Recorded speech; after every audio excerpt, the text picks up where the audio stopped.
Shalom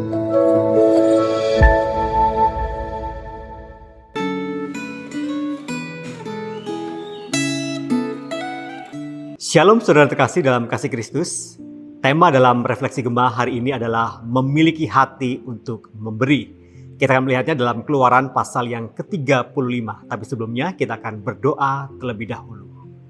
Bapa dalam surga, terima kasih untuk kesempatan pada hari ini kembali kami mau belajar kebenaran firman Tuhan. Kiranya melalui pembelajaran firman-Mu Tuhan, setiap kami kembali mengalami perjumpaan bersama dengan Tuhan sendiri melalui kebenaran firman-Mu ini.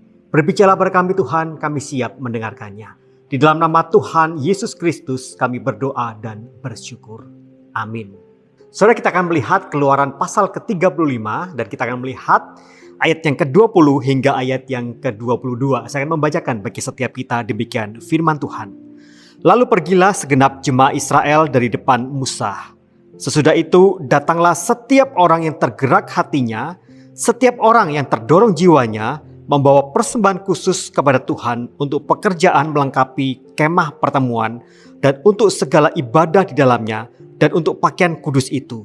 Maka datanglah mereka, baik laki-laki maupun perempuan, setiap orang yang terdorong hatinya dengan membawa anting-anting hidung, anting-anting telinga, cincin meterai dan kerongsang, segala macam barang emas. Demikian juga setiap orang yang mempersembahkan persembahan unjukan dari emas bagi Tuhan. Saudara, kalau kita bisa melihat bahwa pasal 35 ini mencatat dimulainya persiapan pembangunan kemah suci, saudara. Di mana sebelumnya maka perintah untuk membangun kemah suci itu sebenarnya sudah disampaikan oleh Tuhan melalui Musa dalam Keluaran pasal yang ke-25. Di pasal yang ke-25, saudara, kalau kita bisa membaca ayat ke-8 dan ke-9, saya akan membacakan dalam terjemahan baru versi kedua. Dikatakan oleh Tuhan, dan mereka harus membuat tempat kudus bagiku, supaya aku bersemayam di antara mereka. Menurut segala yang kutunjukkan kepadamu sebagai pola kemah suci dan segala pelengkapannya, demikianlah kamu membuatnya. Nah, saudara, persiapan dan pembangunan kemah suci itu disampaikan di pasal yang ke-25, saudara. Dan itu baru dilaksanakan di pasal yang ke-35 ini dan seterusnya. Dan di sini kita bisa melihat ada beberapa hal yang perlu menjadi perhatian khusus ketika kita berbicara tentang pembangunan kemah suci di pasal yang ke-35 ini, tentu saja. So, yang pertama, kalau kita bisa melihat bahwa pembangunan kemah suci ini dilakukan setelah kasus atau sebuah tragedi dosa yang memalukan yang dilakukan oleh bangsa Israel ketika mereka melakukan penyembahan patung anak lembu emas. Dan itu dicatat dalam Keluaran pasal yang ke-32. Dan di sana sampai-sampai saudara Musa dalam doanya kepada Tuhan memohon pengampunan dosa. Dan dia katakan, jika tidak, hapuskanlah kiranya namaku dari kitab yang telah kau tulis.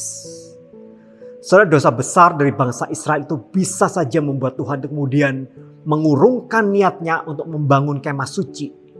Di mana kemah suci itu melambangkan Tuhan Allah itu mau bersemayam. Tuhan Allah itu mau berdiam bersama-sama dengan umatnya yang berdosa dan yang telah berkhianat terhadapnya. Saudara, jika Tuhan masih mau mewujudkan kemah suci itu setelah kasus dosa besar Israel, saudara. Saudara, betapa kita bisa melihat kebesaran, kesetiaan Tuhan bagi umatnya, saudara. Saudara, yang kedua, baik perintah membangun kemah suci maupun persiapan pembangunan kemah suci ini selalu, saudara, didahului dengan sebuah perintah untuk menguduskan hari Sabat. Dan di pasal ke-35 ini itu dicatat dari ayat yang pertama hingga ayat yang ketiga. Saudara, perintah menguduskan hari Sabat ini penting untuk dipahami oleh bangsa Israel sebelum pembangunan itu berlangsung. Karena sangat mungkin karena mereka antusias untuk membangun, maka mereka membangun secara non-stop. Tidak ada jeda, tidak ada Sabat. Mereka sudah memilih orang-orang yang ahli, tetapi Tuhan katakan hari Sabat berhenti membangun, sebab hari itu kudus bagiku.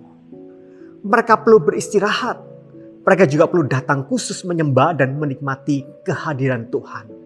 Bukan sekedar mereka bekerja keras bagi Tuhan, saudara. Itu sebabnya, saudara, Sabat itu menjadi sebuah ingat-ingatan, sebuah tindakan iman bagi seluruh bangsa ini, bahwa segala berkat, segala kecukupan itu semua berasal daripada Tuhan. Saudara, umat bisa memperoleh segala berkat-berkat jasmani dalam kehidupan mereka, itu semuanya dari Tuhan. Dan menyediakan satu hari khusus menjadi sehari Sabat dengan tidak bekerja, tidak membuat mereka pada akhirnya menjadi kelaparan, saudara. Tidak membuat mereka pada akhirnya merasakan kekurangan meskipun mereka pada hari itu tidak bekerja. Itulah mengapa saya katakan bahwa Sabat itu mengingatkan bagi setiap kita akan Tuhan yang memelihara hidup setiap kita. Dan bukankah ini menjadi satu prinsip Sabat yang sedang kita kerjakan? Ketika kita menguduskan satu hari, yaitu hari Minggu, hari kebangkitan Tuhan Yesus, untuk kita beribadah, datang ke gereja, saudara, kita tidak akan pernah merasa takut ketika kita tuh tidak bekerja di hari itu. Kita tidak mendapatkan penghasilan, kita tidak mendapatkan kecukupan, kita mendapatkan berkat daripada Tuhan. Justru ini sebuah langkah iman dalam hidup setiap kita, untuk kita percaya bahwa Tuhanlah yang memelihara hidup setiap kita. Saudara, yang ketiga, kalau kita bisa melihat bahwa persiapan pembangunan kemah suci ini adalah salah satunya merupakan satu perintah bagi umat untuk memberikan persembahan khusus bagi Tuhan melalui pembangunan kemah suci ini.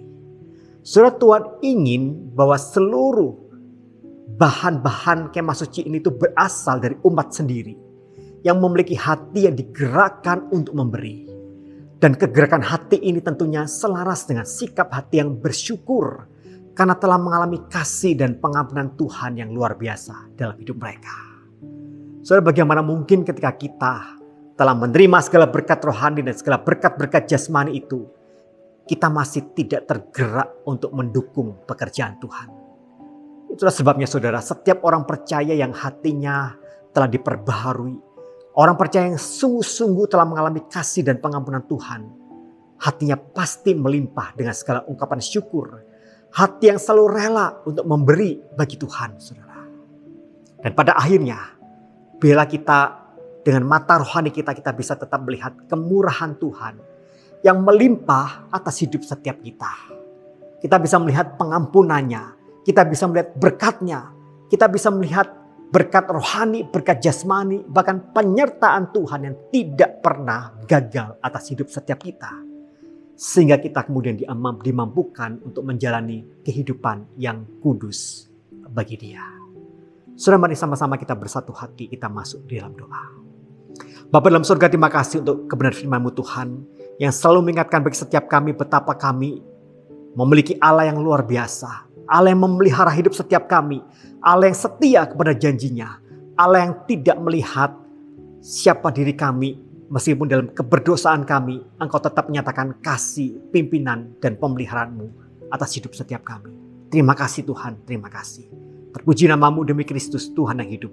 Kami berdoa dan kami mengucap syukur. Amin. Kiranya Tuhan memberkati setiap kita.